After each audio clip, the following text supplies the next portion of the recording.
او د هغې ښځې عبادت د سر نه په بره نه خیږي چې هغه د خاوند نافرمانه وي. کوي د عبادت د سر نه په بره هم نه خیږي. مطلب دا عبادت الله نه قبلی چې خاوند ته نافرمانه دی او دا لګیا د منځونه کوي، الله دا عبادت نه قبلی. یا قطع تعلق کړی دی، رشته کټ کړی دا او د عبادت کوي، نو دا عبادت چې دی دا د سر نه په بره باندې نه خیږي.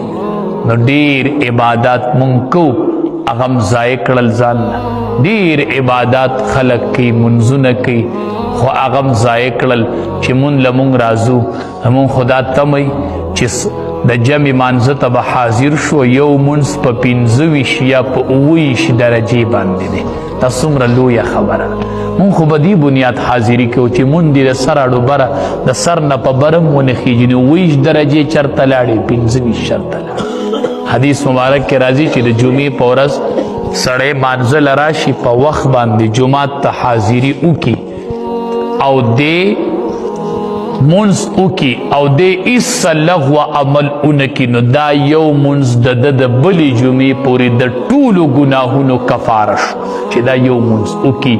چې من د سړی قبلیږي نه هغه به د گناهونو کفاره څنګه شي؟ نو به هر صورت د مسلمان نوم چې دی دا د سلامتیا دی، دا د امن دی. مسلمان چې کم ځای کې وي نو دی به د امن او د سلامتیا تعلیم ورکوي، او د امن او د سلامتیا تعلیم به اله عام کیږي په معاشره کې چې مونږ سلام عام کو. بنیادی خبره چې مونږ یو بل له مخې له ورځو چې السلام علیکم، بل وایي وعلیکم السلام.